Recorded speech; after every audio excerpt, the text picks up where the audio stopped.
Magandang hapon Pilipinas, ito po ang inyong balerina ng bayan, si Lisa Makuha na bumabati sa lahat ng nakikinig sa DZRH at sa lahat ng nanonood ng RHTV, lalong-lalo na sa ating mga kasamahang alagad ng sining at kultura sa buong bansa. Ang panauhin natin sa hapong ito ay isang tanyag na alagad ng sining biswal at veteranong world traveler. Sa loob ng mahigit na 3 dekada, inuwi niya sa Pilipinas ang pagsasalarawan ng iba't ibang tanawin at uri ng pamumuhay sa ibang bansa. Sa kabilang dako, dinala naman niya sa ibayong dagat ang mga makukulay na tagpo mula sa kulturang Pinoy. Isang malaking karangalan na makasama natin dito sa Art to Art ang isa sa pinakarespetadong Filipino visual artists ng ating panahon, si Ginoong Manuel Baldemor. Si Manuel Dalao Baldemor ay isinilang noong ika-26 ng Marso 1947 sa Paite, Laguna. Ang kanyang makulay na bayan ang kanyang unang inspirasyon sa pagiging pintor at iskultor. Maaga siyang namulat sa sining at nagsimulang magpinta ng mga billboard ng sine sa edad na 14. Natuto rin siyang lumilok mula sa mga sikat na woodcarvers at santero ng Paite hanggang maituring na isang master woodcarver. Taong 1968 nang magtapos siya ng Bachelor of Fine Arts mula sa Universidad ng Santo Tomas, ginulat niya ang mundo ng sining ng 2 magkasunod na taon niyang iniuwi ang grand prize sa painting sa taon ng kompetisyon ng Art Association of the Philippines noong 1972 at 1973. Matapos nito, tumulak siya papuntang Pransya upang maging kinatawa ng Pilipinas sa 14th Salon International Art sa Paris. Ito ang naging hudyat ng mahabang panahon ng pamamalagi ni Baldemor sa ibang bansa. Bukod sa iba't ibang international grants, naging artist in residence din siya sa mga bansang tulad ng Japan, Israel, Chile, Portugal, Estonia, Singapore at Switzerland. Ginamit din ng UNICEF ang kanyang mga obra sa kanilang Christmas cards sa nakalipas na 20 taon at nakalikom na ito ng halos 30 milyong dolyar para sa mga humanitarian projects ng ahensyang ito. Noong October 2007, ang kanyang obrang Karo ng Sorbetes ay naging dahilan kung paano nakakuha ng pwesto ang Pilipinas sa 34th General Conference ng UNESCO sa Paris. Ilan lamang sa maraming parangal na tinanggap na ni Baldemor ay ang 1992 CCP 13 Artist Award, ang 1983 Best Fine Print Award at 1982 Best Sculpture Award mula sa Art Association of the Philippines at ang 2007 Most Outstanding Alumni Award mula sa UST. Isang mainit na pagbati ang hatid ng Art to Art sa premyadong pintor, skulptor, printmaker at graphic designer na si Ginoong Manuel Baldemor. Magandang hapon Sir Manny and welcome po sa Art to Art. Magandang hapon sa iyo, Lisa, and magandang hapon sa lahat ng manonood nitong programang ito. Bago po nag-roll yung ating camera kanina, sinabi nyo na nakapunta pala kayo ng Moscow, sa Lithuania, tumira kayo sa Tallinn. Sa Tallinn, yes. So, gavarite pa-ruski. Maraming salamat. Tumira ako. Naging pamilyar ako sa, yung Scandinavian, of course, yung Baltic Shore. Nakapag-exhibit ako sa Stockholm, sa Uppsala, yung university town. Nakapag-alay ako ng isang exhibit kay Carl Linnaeus na ama ng botanist, father of botanists, at saka nakapag-show din ako sa Copenhagen at saka sa Helsinki doon sa Winter Garden nila. Wow. Kaya, I was so proud being a Filipino na naroon sa... At nakabisita po kayo sa St. Petersburg, sa Leningrad at sa that time. Leningrad. 1985 yun, so Leningrad pa siya. Yes. Kahit na nag-iba-ibang pangalan, but still in my mind yung mga collection sa Leningrad at saka yung mga folk arts ng Leningrad na na-absorb ko doon. In fact, naalaala ko ang bayan ko sa Laguna, Tubong Paite ako, na nakikita ko yung mga ginagawa nila pag taglamig, yung mga folk arts na either ginanchilyo or paper mache, which is I'm so familiar with, yung palek nila made of paper mache. So doon ako nakatutok, hindi masyado ako nakaano sa mga painting nung araw, mas na ano ko ron sa ugat ng pinanggalingan ko sa Paite. Yun po, Tubong Paete Laguna kayo at alam po ng lahat na ang Paete Laguna ay famous po sa mga wood carvings. Ganun ba, dun po ba kayo nagsimula dahil doon? Doon ako nagsimula, hindi pa noon wood carvings, kundi ito mga paper mache pa. Nung araw kasi hindi pa tayo hindi pa tayo masyado familiar sa mga plastic toys. So, ang pinaglalaroan natin ay yung mga, alam mo na, yung mga kabayong taka na ginagawa sa amin yon, or yung mga dalagang bukid na pinagbibili sa piyesta. Noong ako'y 7 taong gulang, yun na ang kauna-unahan kong naging hanap buhay bilang isang hindi ko masasabing isang folk artist, sabihin ko na ganon. Meron po bang iskultor o manlililok sa pamilya ninyo? Kaya po kayo na-expose doon? Actually, hindi lang sa pamilya ko. Sa totoo lang, buong bayan ay marunong mag-ukit. Nabubuhay kami sa 10 daliri. Kasi maliit lang ang lupa namin. Matarik na bundok, tapos palayan, tapos Laguna de Bay. So, ang ikinabubuhay namin ay sa silong ng bahay. So, doon namin kinukumpos yung lahat naming mga panaginip. Doon namin binubuo yung lahat naming pangarap. Kaya talagang yun na ang ginagisnan naming hanap buhay. But hindi lang paglililok, kilala ang aming bayan, hindi lang sa pagpipinta ng taka, kundi pati sa mga sarsuela. Naging pintor din ako ng background ng sarsuela at saka itong background sa sinihan. So yun ang exposure ko bilang isang folk artist. Nung nag-aral lang ako sa Manila, doon ko lang naintindihan na ang mga art galleries, akala ko kasi noon, aakyat lang ako ng billboard, which is napakasaya ko na noon. O magdo-drawing ako sa comics. Yun lang talaga ang ambisyon ko. Hindi ko sukat akalain na makapunta ako sa mga banyagang lupa at nakita ko talaga yung buong perspective ng bayan natin na ipakita ko naman sa sa ibang lugar yung ating katutubong sining. So, may consider ko na ang sarili ko ay parang isang saranggola na lumilipad ng mataas na nakikita ko yung buong perspective ng isang bayan, but ang pisi, yung tali, nakatuon pa rin dun sa bayan namin. I see. Nabanggit nga ninyo na nagpipinta kayo ng billboard noon. Doon po ba kayo na napahilig sa pagpipinta? Actually, talagang hiling na hilig ko ang pagpipinta, not necessarily billboard.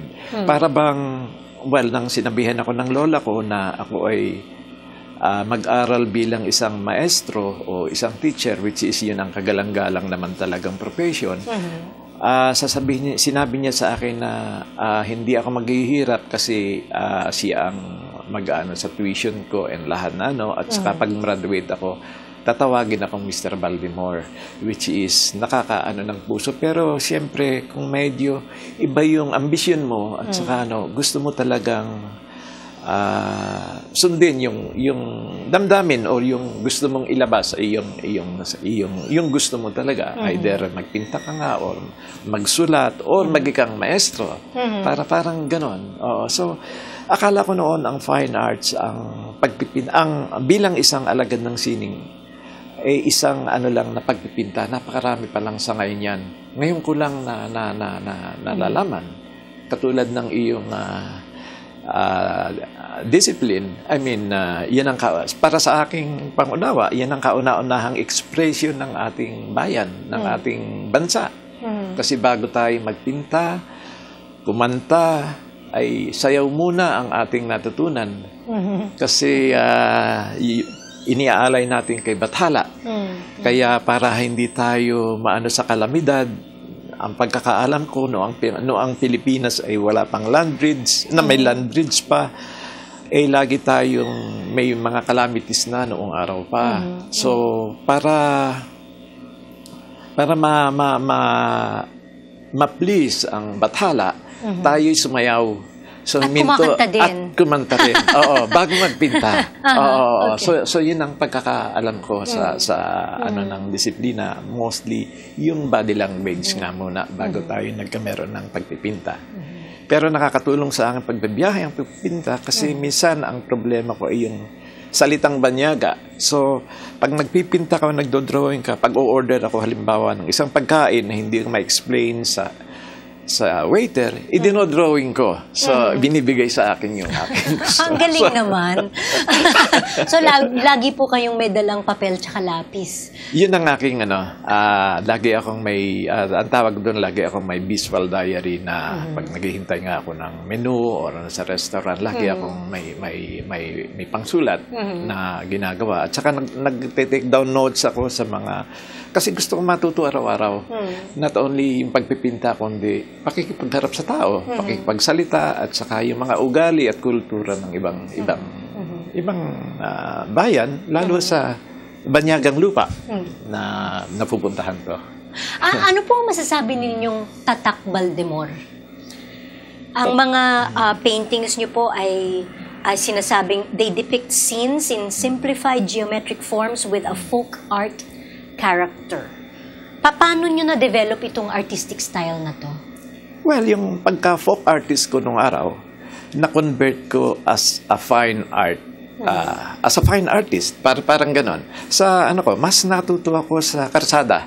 Natuto ako sa pakikisalamuha ko sa lahat ng pamimiesta ko sa iba-ibang bayan sa buong Pilipinas. So doon ko nakuha yung kulay natin. Kasi hindi naman tulad ng ibang lugar na may 4 na season, kaya may mga dull color sila na ipoportray. Tayo kasi by nature masaya. Masayahin tayo kahit na tayo mamili ng damit or lagi tayong masaya. Even if na we're so blessed of a lot of calamities, we can still afford to smile. I mean, ganun ang Pinoy. So, ang pinakang tatak ng kulay ko, ng aking sining is palagay ko'y kulay. Kaya, yung aking 18 taong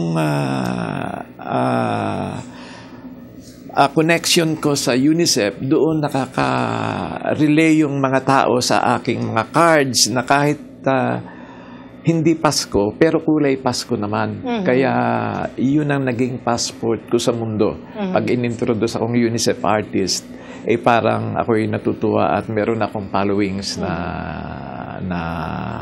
sa mga audience na nakakausap ko.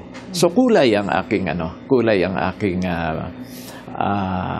kung sa ang inyong tatak. Ang tatak, kahit na walang pirma, basta makita ng iba na yung kulay na yon, parang kulay Baldemor. Parang ganon. Alam nila talaga. Alam nila. Baldemor siya. Marami pa po tayong pag-uusapan kasama ang batikang pintor na si Manuel Baldemor. Dito pa rin sa Art to Art, magbabalik po kami pagkatapos ng ilang paalala. Programang hatid ay sining at kulturang para sa lahat. Magbabalik ang Art to Art. Schedule ng mga inaabangang konsyerto. Update sa mga magagandang panoorin sa mga tanghalan at teatro. Narito na ang Art to Art Calendar. Narito ang ating Arts Calendar. Sa sining biswal, kasalukuyang makikita ang exhibit na Fashion Take, Images of Philippine Dress, 1903 to 2012 sa Metropolitan Museum of Manila. Tampok ang mga photographs, paintings at sketches ng Pilipinong pananamit, kabilang na ang mga archival images ng mga katutubong Pilipino at mga suot pang syudad noong Commonwealth period. Samantala, makikita rin ang Enduring Commitment, New Acquisitions, 2009 to 2011. Tampok ang mga obrang bagong dagdag sa art collection ng Bangko Sentral ng Pilipinas o BSP. Ang Metropolitan Museum ay matatagpuan sa BSP Complex, Ross Boulevard, Manila.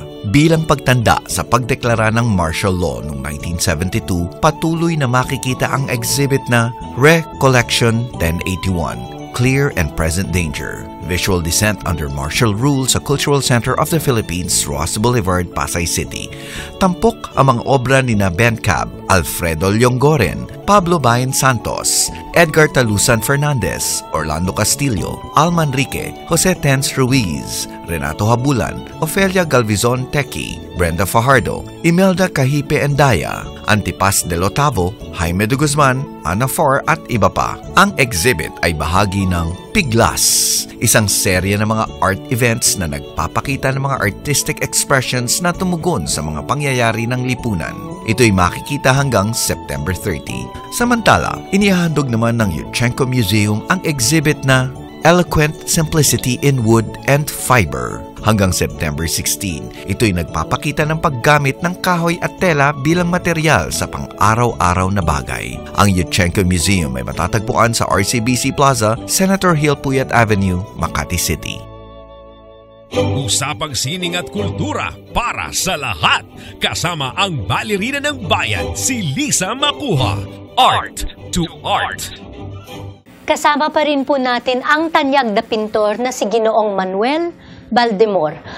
Bukod po sa pagiging pintor, kayo rin ay eskultor, graphic designer at printmaker. Ano naman ang mga nagugustuhan ninyo sa bawat mga disiplinang ito? Well, halos lahat na yan ay parte ng isang artistang Pilipino. Pero ang pinakang anatomy ng lahat na disiplinang yan ay nasa pagdodrawing. Kaya mas gusto ko talaga ang mag-drawing muna. O gumawa ng mga linya or mga doon ako nakaka-relax ng gusto. Bago ko gawin siya sa sculptor, kailangan bilang isang sculptor, kailangan meron ka ring X-ray eye. Ang pagka-sculptor ko ay sa kahoy. Yun ang aking medium. Well, minsan or kadalasan yung korte or shape ng wood ang nagdi-dictate sa akin ng disenyo. Hindi tulad ng bakal or ilang metal na na ikaw yung magko-compose at i-welding mo. Mas nakaka-challenge yung ang nagdidikta sa iyo ay yung medium. Ang pag-imprenta naman, which is connected din sa kahoy, wood cuts naman ang ginagawa ko. Naglililok ako sa kahoy at saka yun ang nilalagyan ko ng tinta at saka papel. Then saka ko pinepress either likod ng kutsara or yung machine talaga na Pero, well, kung tatanungin mo ako bakit kahoy, napakarami nating bagyo. So karamihan kahoy na nagagawa ko, yung mga nabubuwal tuwing bagyo. So, minsan tatawagan ako ng isang kaibigan at ipapuputol yung puno na nabuwal sa kanya, lalo ang puno ng mangga, hindi masyado maganda ang haspi nun. Kaya ang karamihang iskultura ko, pinipinturahan ko. Kaya ang tawag nung isang artistic doon sa aking ukit na may pintura, painture. So, since wala ngang magandang haspe, kaya pinipinturahan ko siya. So, mukha siya talagang mga, well, it's a relieve, it's a relief, Pero may mga ginagawa rin ako sa out of railroad ties na talaga. So, yun din, idinidikta sa akin yung shape nung So, masasabi po ba natin na yung artistic process ninyo or yung creative process ninyo nag-uumpisa sa isang guhit o nag-uumpisa sa isang block of wood na nasa harap ninyo? Isang konsepto? Ano po? Can you take us through that artistic process? Well, una nag-uumpisa yan sa panaginip. Okay. Pangalawa sa titulo. Minsan nauna yung titulo ng aking gagawin doon sa shape or white paper or white canvas. Then saka ko isasaalang-alang yung lahat na aking mga karanasan, aking mga nakita, mga nahipo at naramdaman. Then saka ko i-express yung Then yung pagkulay, malaala ko yung lahat na masaya at mga bagay na napagdaanan ko. Either nung bata ako at hanggang sa ngayon. Then doon ko nasisimulan yung kaya ako magpintura ko sa aking studio, nakatayo para akong nagsasayaw. Kasi marami akong canvas na inuumpisahan. So parang talagang may may kasabay na musika rin. Kung ang aking pipintahin ay tungkol sa Pilipino, siguradong may mga Filipino music ako na yun yung nagpapa-inspire sa inyo. Nagpapa-inspire sa akin na halos even yung titik nun, pag pinag-aaralan ko pa rin. Kaya akala nila napakabilis ko magpinta. Pero sa totoo lang, pinakang mabagal ako kasi ina-absorb kong mabuti yung Pero sabay-sabay po kayo kung Sabay-sabay yan. Sabay-sabay. May mga proyekto kayo na sabay-sabay yung ginagawa. Minsan, yung sabay-sabay na yun ay gagamitin ko pa 5 years from now. Ganun kalayo yung aking So pag may kailangan na agad akong it's a matter of yung you have to organize yourself. Yes. Yung sa ganun. Katulad ng mga eskultura ko ngayon. Sa totoo lang, meron ako 500 eskultura na sa kahoy na gumagawa pa rin ako ng pag-uukit. Pag Sabado at Linggo, yun ang aking parang physical exercise na ginagawa. Na halos nasusugatan yung kamay ko, lalo pag nag-uukit ka. Kasi mas nararamdaman ko sa eskultura yung medium kasi naamoy ko rin yung katas or yung sap ng kahoy. So, nadadala ron sa lahat talaga ng senses ninyo na stimulate sa pag-sculpt. Pag-sculpt. Sa pagpipinta naman, talagang halos hindi mo na iniintindi yung oras or even yung araw na linggo pala ngayon na kailangan magsimba. So, naroon ka sa prosesong ganon. Ganon din sa pagsusulat. Pamisa-misa sumusulat ako. So, pag may nakausap ako at may word akong interesado na gusto kong pag-aralan, talagang naghahanap ako ng isang na tutugma doon sa aking Kaya, napakahirap ko minsang sa pag-iisip kasi kailangan maging organized ka Otherwise, magulo yung magiging setup ng Kailangan unang-una, yung pag ko ng subject matter is you have to observe, you have to absorb, then record in your own visual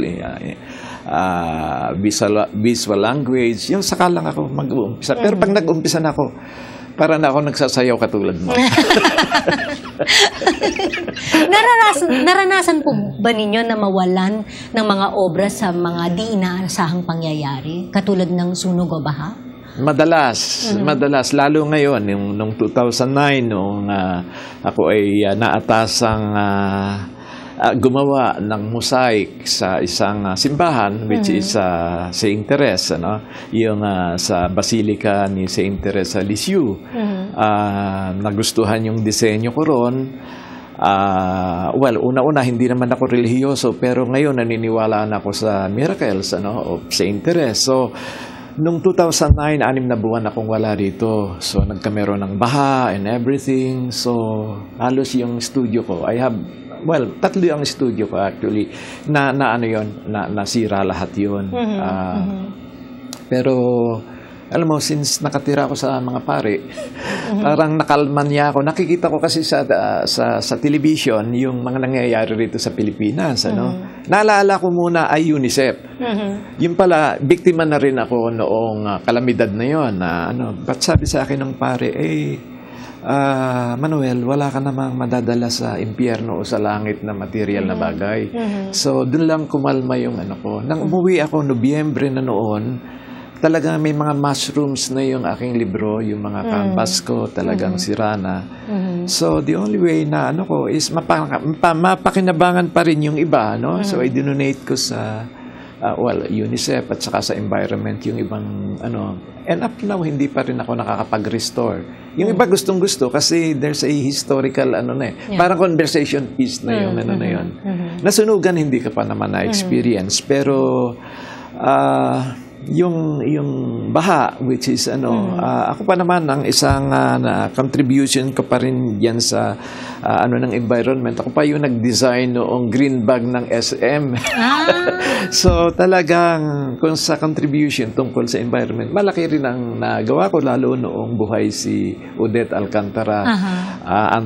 Lagi niyang sinasabi sa akin, "Oh Manny, yung yung iyong revolutionary tax dun sa aming organisasyon." So every year nagdo-donate ako ron.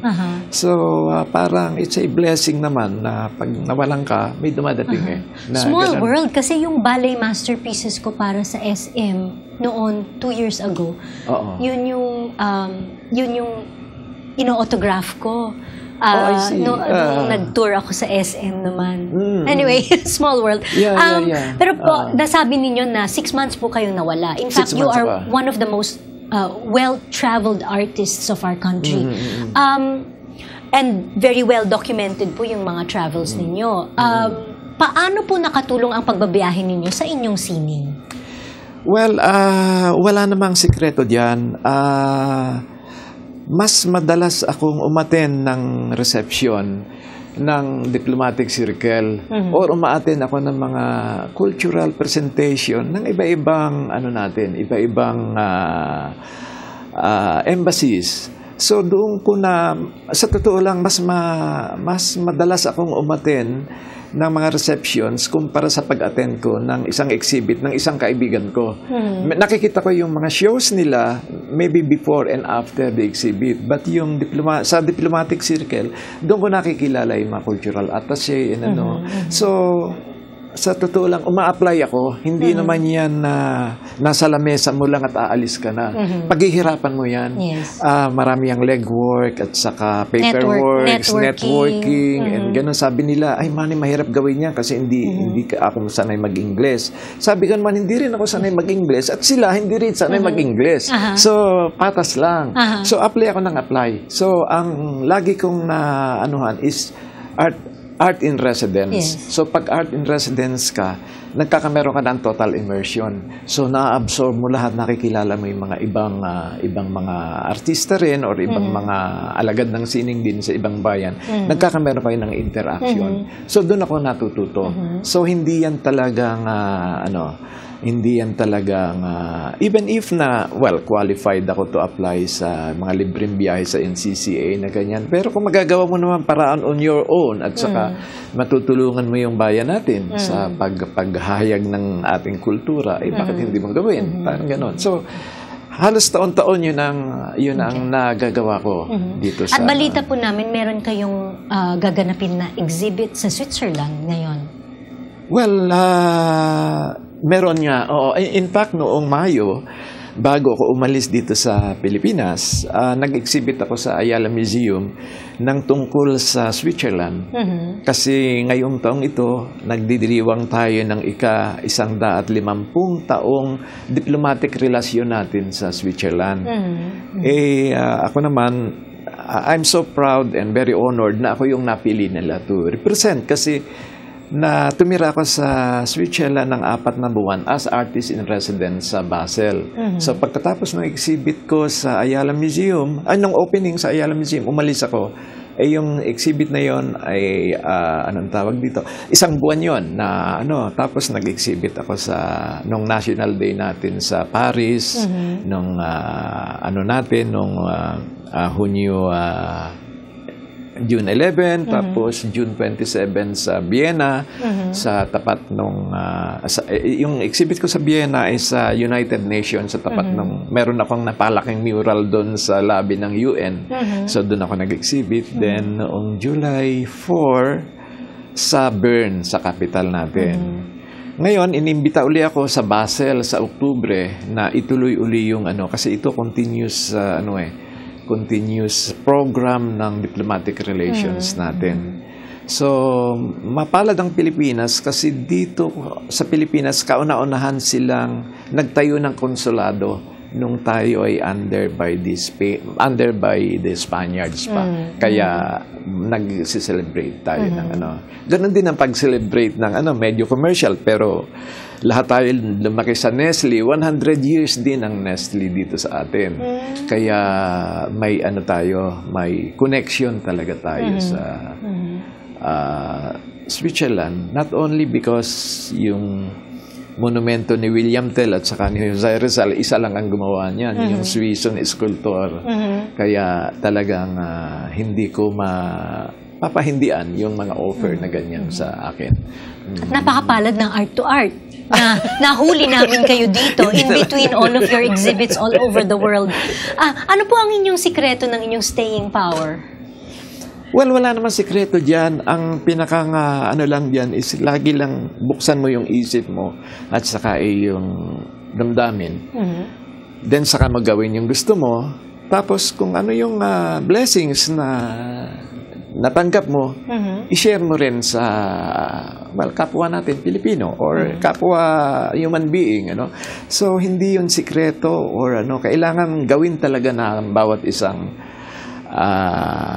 Pilipino, kumbaga, yung ating, ganun din ang sabi ko sa ibang mga artist, huwag yung kayo-kayo, kami-kami. Kailangan explore natin yung possibilities na tayo. Hindi problema, hindi mo pwedeng sabihin sa akin na wala kang pera. Kasi laging yun ang reason Para bang, kung gusto mo magpunta ng Quiapo, wala kang pera, magbisikleta ka, maglakad ka. Parang ganun Gagawa mo ng paraan. Hindi yung aasahan mo na lang na dadating sa iyo yung grasya o swerte or mananalo ka sa loto. I mean, pwede naman mangyari yun, pero palagay ko'y napakahirap gawin. Ang talagang is disiplina. At nasundan po ba ninyo yung payo ng lola ninyo na maging guro? Nagme-mentor ba kayo ng mga young artists ngayon? Well, hindi. Well, very young artist na meron din akong na tuwing Pebrero, tumutulong ako sa mga special children. Ini-interpret ko o kinukulayan ko parang interaction yung mga ginawa nila. Ako yung sumusunod din. Tapos na ibebenta nila, then nagkakameron ng tulong dun sa katulad din ng pag-ano ko sa UNICEF. Hindi man ako nakakapagturo, pero hindi sa itong institution ito naging instrumental ko para makapag-donate ako ng isang eskwelahan sa Ginubatan, Albay na nakakatulong din pag may calamities. Nagigis siyang parang takbuhan ng mga sinalanta ng baha. So, hindi man ako nakakapagturo, pero in the sense na naalala ko rin yung lola ko na may related din dun sa but may yung anak kong bunso ay nagtuturo sa Universidad ng Santo Tomas sa pagka-alagad ng sining din. Kaya hindi man ako personal na nagtuturo, at least may isa kong anak na nagtuturo. Okay. Maraming salamat po, Sir Manny, sa pagbisita ninyo dito sa amin sa Art to Art. Sana maulit. Sana nga maulit muli. Mga kaibigan, samahan ninyo kami ulit sa susunod na linggo, alas 3:30 ng hapon, dito lamang sa Art to Art. Ito po si Lisa Macuja, nagpupugay sa artistang Pilipino at sa lahat ng Pilipinong nagmamahal sa bayan.